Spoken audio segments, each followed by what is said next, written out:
the area enclosed between the line y equals 2x and the curve x squared is equal to 4y is rotated through an angle about the y-axis. Find the volume swept out. Alright, I'm gonna ask you to make a genuine attempt at this. And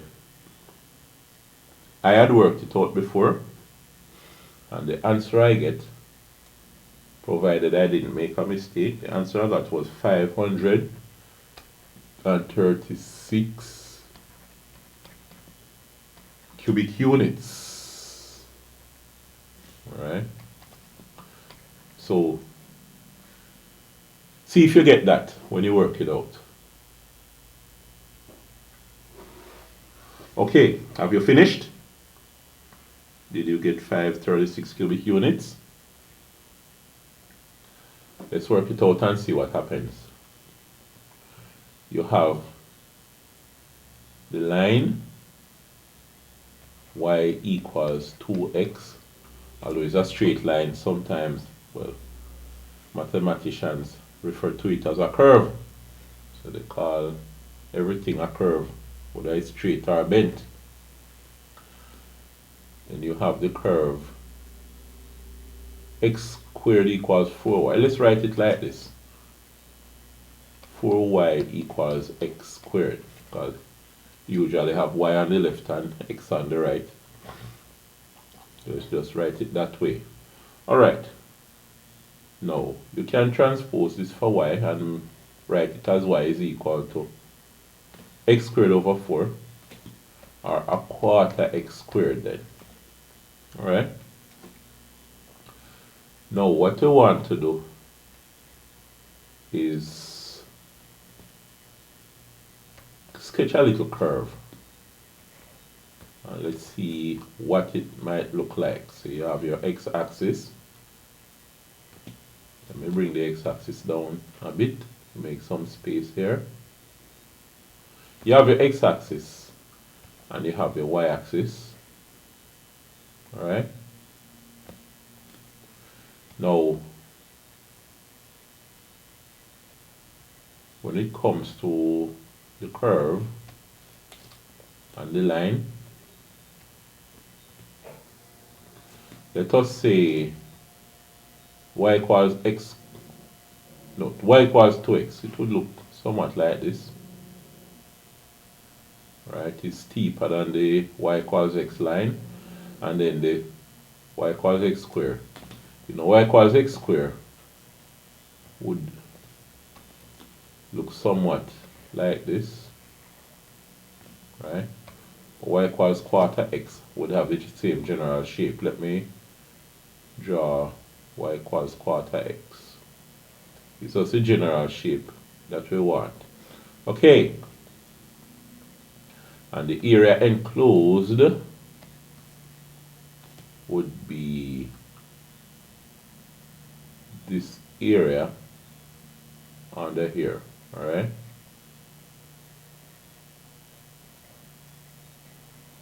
Would be that area under the curve. Alright. I've gone a bit out too much here. So that is the area enclosed. Now, here, we need to find out what is going on in terms of the intersections. Where do the curves intersect? It seems like there's a zero intersection here, right here, but we need to find out where for x, the value of x, they intersect again. Now, I think since we are rotating about the y-axis, we also want to find out what y is at that point. Alright, so when they are equal, when the curve and line are equal, you know that y is equal to y. But in one case y is 2x, 2x is equal to, and the other case y equal a quarter x squared. A quarter x squared. Alright? Now, If you multiply both sides by 4, you have 4 twos 8x equals 4 by a quarter is 1 x squared. Let us rewrite it as 8x minus x squared is equal to 0. Factor out the x, you have x outside the bracket. 8 minus x is equal to 0. So what does this mean? Well, when you have x is 0, you have 0 times 8 minus x, which is 0 times 8 minus 0. But 8 times 0 times 8 is 0. So in one case, you can say that x is equal to 0. Our assumption was correct. X is 0. Well, it wasn't really an assumption. It should be obvious that x and y were both zeros, right? Y equal 2x, and also y equal a quarter x squared. They cross the origin, which is x equals 0 and y equals 0. What about the other value?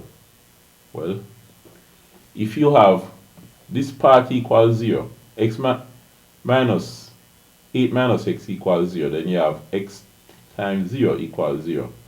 That means you have 8 minus x equals 0. And when that happens, 8 is equal to x, so x equals 8. Alright, so x is 8 is the other value.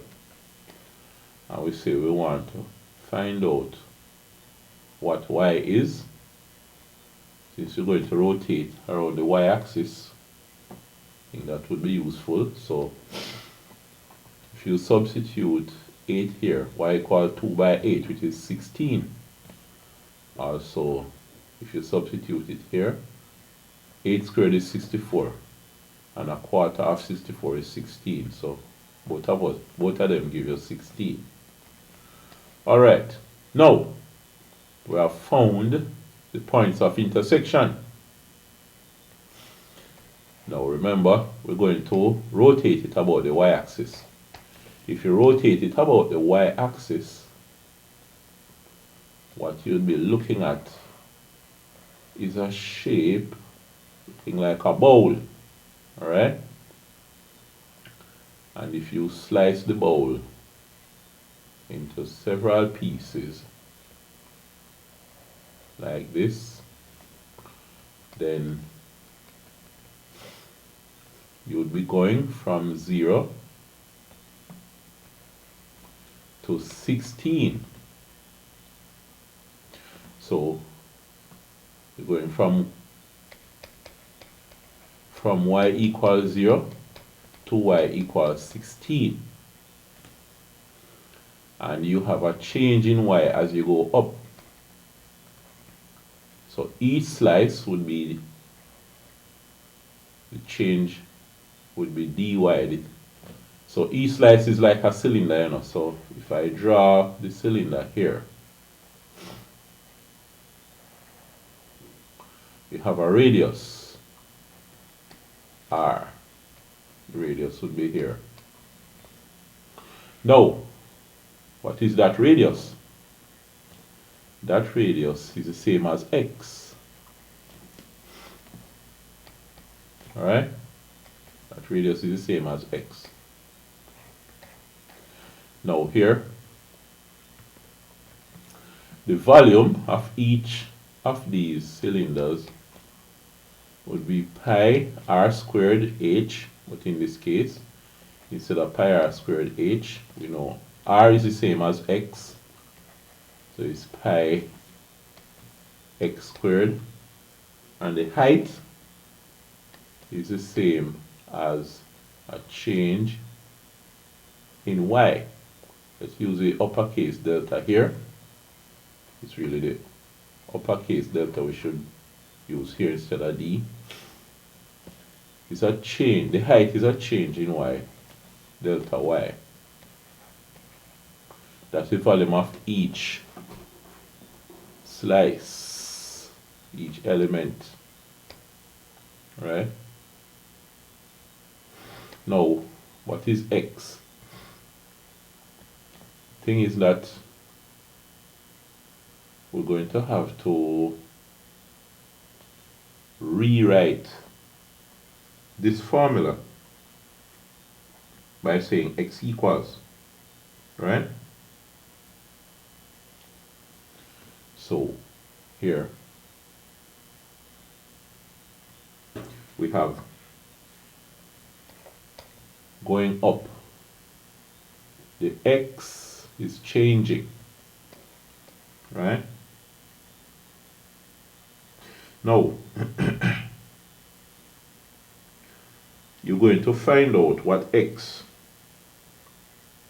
is equal to in this case.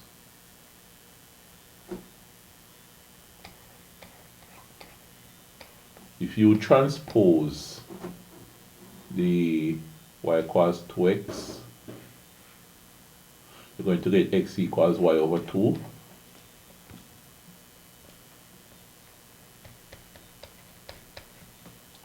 But you also have another one here. You have y equal, well, x squared equal 4y. So you would have x equals the square root of 4y. You also have x equals the square root of 4y, which is the same as 2 square root of y. Right? But let's keep it as x square root of 4y for now. Now, these are the values of x changing. Now here, when you add up all the various strips and you consider that there are several of them stacking up, you're looking at the sum. The volume is equal to, and by the way, let me put what I have here in a little box. I'm going to come back to it later. You're adding up from 0, from y equals 0 to y equals 16. The pi x squared delta y. So you're finding the volume of each of these little cylinders and adding them upwards from y equals 0 to y equals 16. Now, the limit as delta y tends to 0, that means you're making more cylinders, but the more cylinders, the thinner they must be. So the heights would be approaching 0. The limit is y equals 0. So the volume equal to the limit as you add from y equals 0 to y equals 16 of x squared delta y is going to be the integral. Once you put the limit in there approaching 0, when it approaches 0, use the integral sign from y equals 0 to y equals 16 of x squared, and instead of putting delta y, you say dy. So you're integrating, right? Now let us use the first x equals, the first formula here, x equals y over 2. Now the volume is equal to, now here, oh by the way, look at this. You have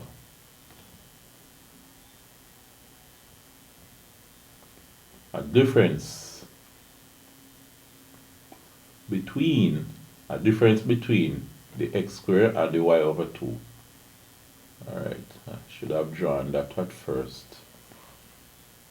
There's the y over 2, the black one, and the blue one is the x squared, right? Now,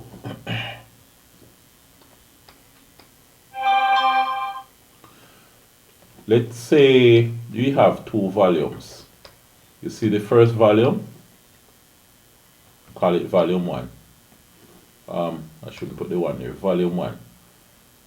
What we're going to have is the volume from the y axis to the line. So if we consider the y axis here and the line, we rotate, this is what we would have, right? And then for volume 2,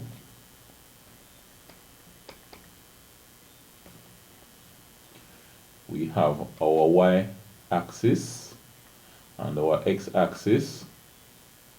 Oh, by the way, let me draw the curve a bit thicker. Let me use a straight line too. Or not the curve, the straight line. So the volume swept out by the straight line would look something like this. That's that volume there. Then the volume by the curve would look something like this. So if we put them together, what we have is the volume, that bowl formed by the curve,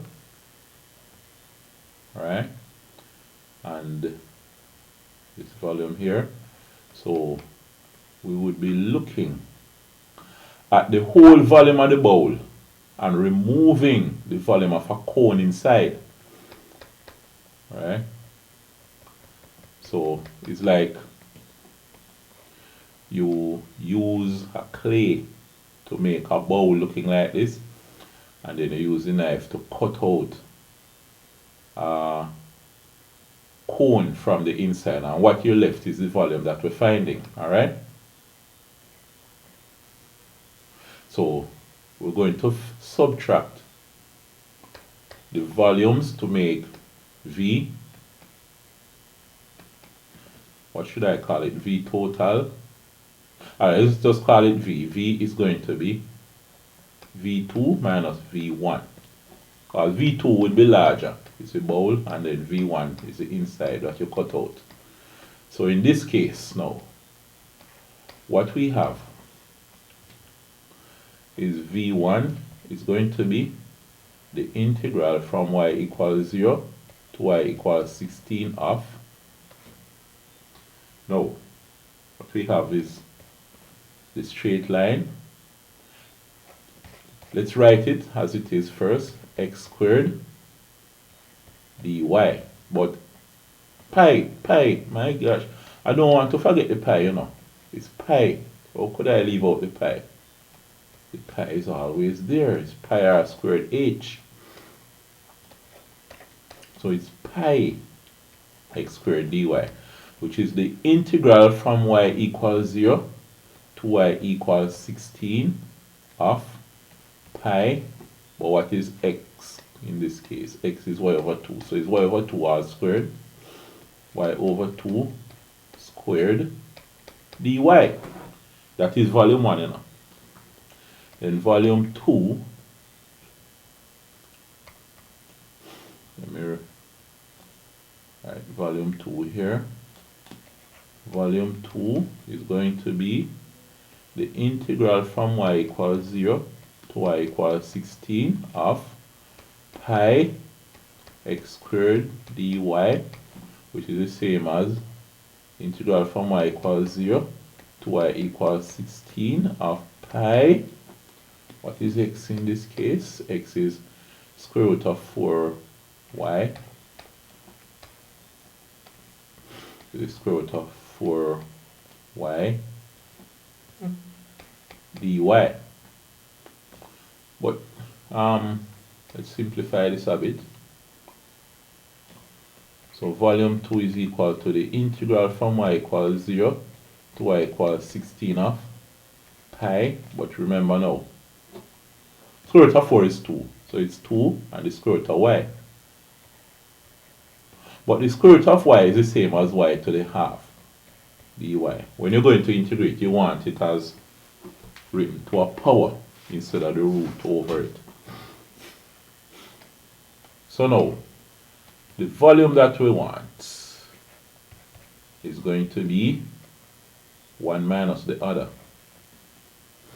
It's going to be the integral from y equals 0 to y equals 16 of pi by 2 y to the half dy minus the integral from y equals 0 to y equals 16 of pi by, what was it again?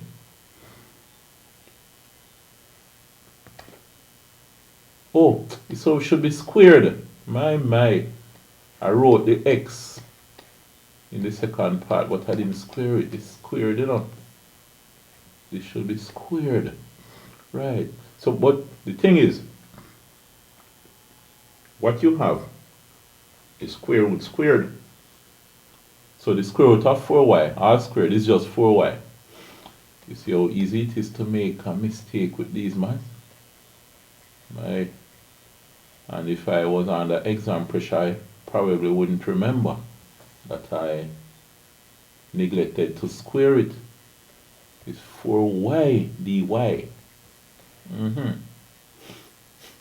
So this should be 4y then, dy.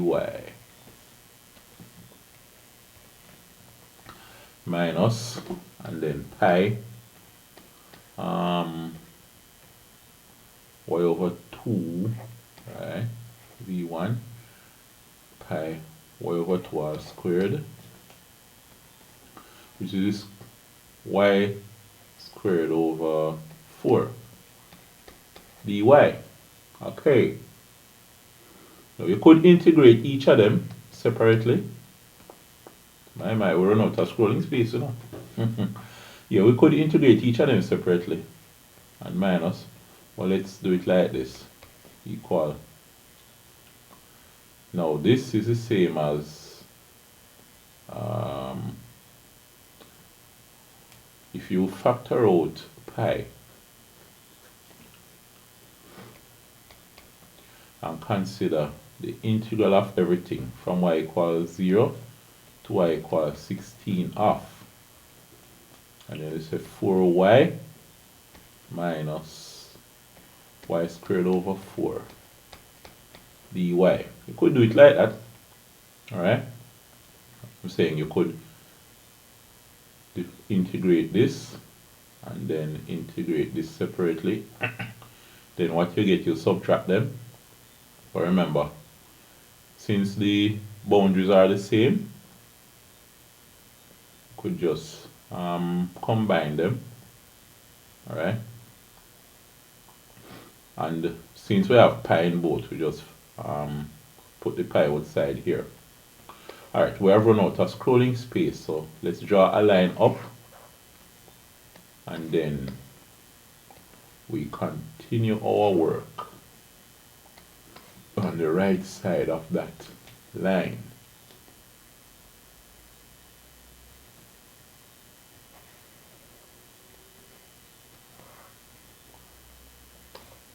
Alright.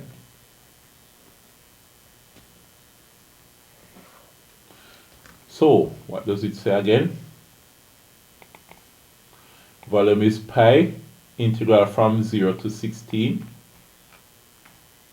So, our volume is pi, integral from y equals 0 to y equals 16 of, in bracket we have 4y minus y squared over 4. Okay, so we have 4y minus y squared over 4 dy. Alright, so volume is equal to pi. Now let's do our integration. In the bracket we have 4y, so we're going to have 4y squared over 2 minus, this is going to be y cubed over 3 by 4. Oh, we should really use square brackets.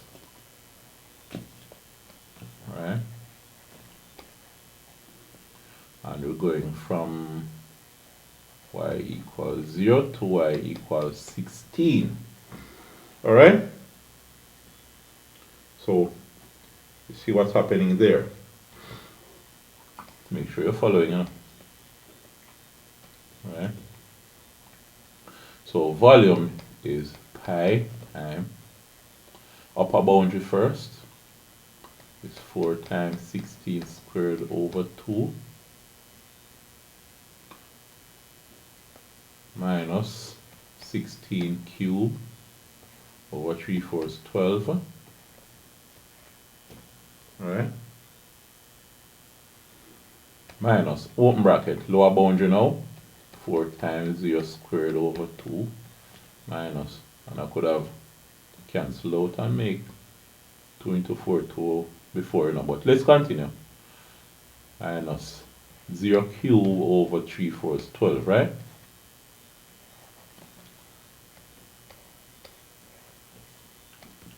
So volume is equal to pi times. Alright, so what happens here? 2 into 4, 2, and 2 into 4, 2. 2 times 16 squared. What is 16 squared again? 16 squared. It's 256 now?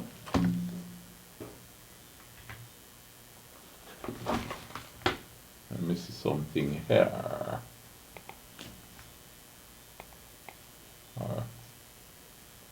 16, just to make sure, to the power of 2.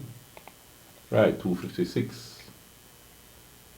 So that's 256 minus, and then 16 cubed now. If we had 16 to the power of 3, we get 4096. 4096, right? Minus. Now, what do you get for this part? Oh, over 12, right? What do you get for this part? Well, 0 squared is 0, 0, 4, 0, 0 over 2, 0. Minus 0 cube is 0, 0 over 12 is 0. Alright, so we don't have to worry too much about that part. Everything goes to 0. So volume is pi times 256. It's 2 by 2, 56, 5, 12. Right, 2, 6, 12, 2, 5, 10, 1, 11, 2, 2, 4, 1, 5. Minus, and then we have 4096 divided by 12 gives us 341. And we have 0.333, 341.3.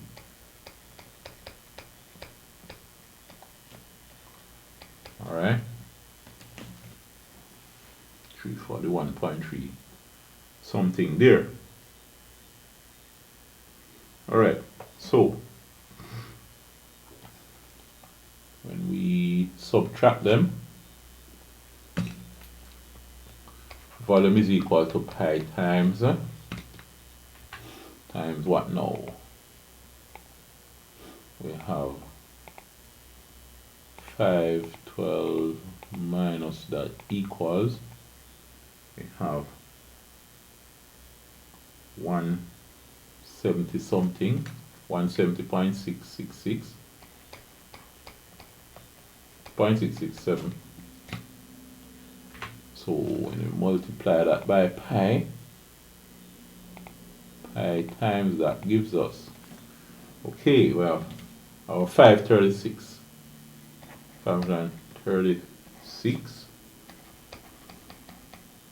unit cubic units. That was the answer, right? That's what I had said I got earlier. Alright, so that was the answer. As I said, you could, if you want, integrate each, find a number, integrate this, find a number, subtract them, right? Integrate each and find a number and subtract them. with integration, you can combine them, right? Like that, and you get your answer here. Alright, I'll see you in the next video.